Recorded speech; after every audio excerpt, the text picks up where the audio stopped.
On finit la partie leçon en parlant du signe d'une fonction affine.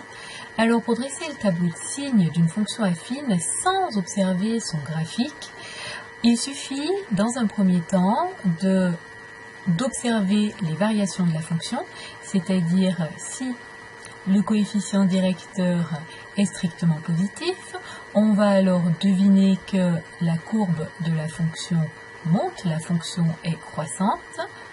Vous pouvez faire comme moi une illustration. On va avoir la courbe de la fonction qui est une droite qui monte. Et à ce moment-là, on comprend que le graphique, la courbe de la fonction sera d'abord sous l'axe des abscisses et ensuite au-dessus de l'axe des abscisses. Et donc dans le tableau de signes de la fonction, il y aura d'abord un signe moins et ensuite un signe plus. Si je complète, on est en train de dresser le tableau de signes d'une fonction affine f. Son ensemble de définition est grand R. Sur l'axe des abscisses, on va de moins l'infini à plus l'infini. Alors, il nous manque une information dans ce tableau de signes, c'est le point d'intersection ici de la droite avec l'axe des abscisses.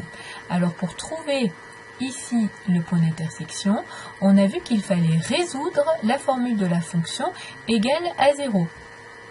Alors, on résout à chaque fois dans les exercices f de x égale à 0.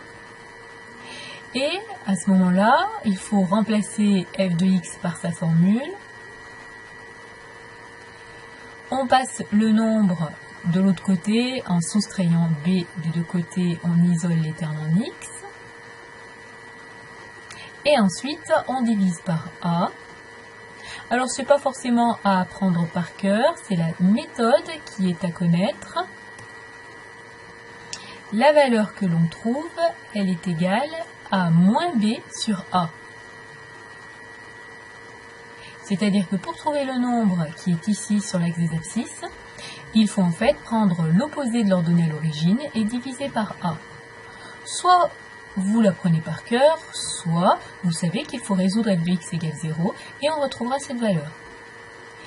Si jamais le coefficient directeur est négatif, cette fois-ci, vous pouvez faire un petit dessin également. On va avoir la courbe de la fonction qui est une droite qui descend. La fonction est décroissante sur R. La courbe de la fonction peut avoir cette allure.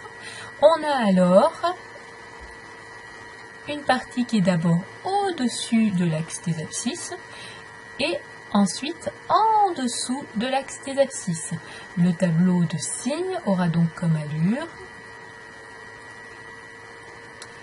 sur l'axe des abscisses, on met grand R, on aura quelque chose qui est d'abord au-dessus de l'axe des abscisses et ensuite en dessous. Donc à chaque fois, on va regarder le coefficient directeur pour comprendre si la droite monte ou bien si elle descend et ça nous permettra de savoir si le tableau de signes commence par un plus ou bien par un moins.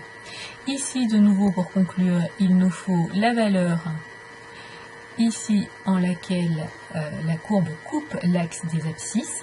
On fait le même calcul que précédemment. Ici, la valeur, c'est moins b sur a. Dans les exercices, on résolvera f de x égale 0 pour trouver cette valeur.